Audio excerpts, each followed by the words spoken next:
നമുക്കിന്ന് അമ്മക്കുരുവിയുടെ കഥ കേൾക്കാം. കാട്ടിലെ ഒരു വലിയ പുഴയിലായിരുന്നു ആമച്ചാരുടെ താമസം. കൂട്ടുകൂടാൻ ആരുമില്ലാതെ പുഴയിലും തീരത്തുമായി അവൻ കഴിഞ്ഞു.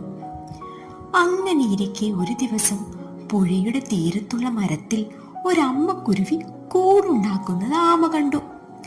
ഉണങ്ങിയ ചെറിയ കമ്പുകളും നാരുകളും ഒക്കെ കൊണ്ട് ദിവസങ്ങളെടുത്താണ് കുരുവി തന്റെ കൂട് നിർമ്മിച്ചത്.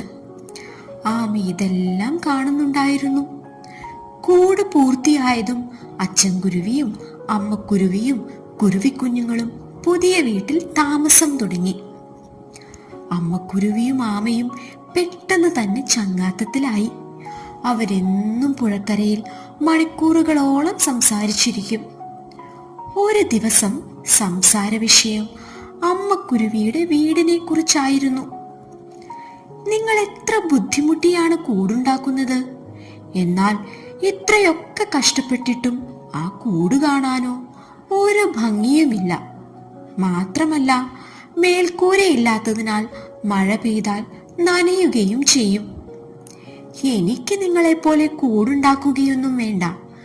എന്റെ പുറംതോട് തന്നെയാണ് എന്റെ വീട്, ആമ പറഞ്ഞു.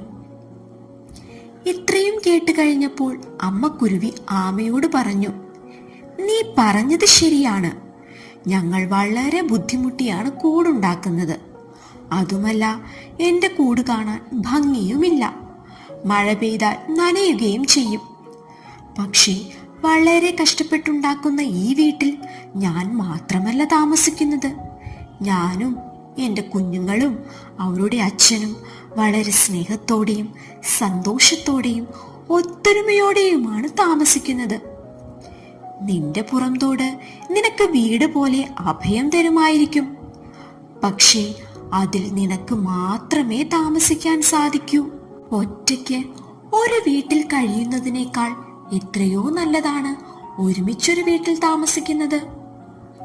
ഒരു വീട് ഭംഗിയുള്ളതാവുന്നത് എപ്പോഴാണെന്നറിയൂ? അതിൽ താമസിക്കുന്നവർ ഐക്യത്തോടെയും സ്നേഹത്തോടെയും സമാധാനത്തോടെയും മുന്നോട്ടു പോകുമ്പോഴാണ്. അമ്മക്കുരുവിയുടെ മറുപടി കേട്ട ആമ പറഞ്ഞു, എന്നോട് ക്ഷമിക്കൂ. എന്റെ ധാരണകളെല്ലാം തെറ്റായിരുന്നു. നീ പറഞ്ഞതാണ് ശരി. തെറ്റു മനസ്സിലാക്കിയ ആമയും അമ്മക്കുരുവിയും പിന്നെയും ഒരുപാട് നാൾ നല്ല സുഹൃത്തുക്കളായി ആ കാട്ടിൽ കഴിഞ്ഞു. ഈ കഥയിൽ നിന്നും കൂട്ടുകാർക്ക് എന്ത് മനസ്സിലായി? സന്തോഷവും സമാധാനവും നിറഞ്ഞു നിൽക്കുന്ന കുടിലാണ് ഏകാന്തമായ മാളികയേക്കാൾ നല്ലത്.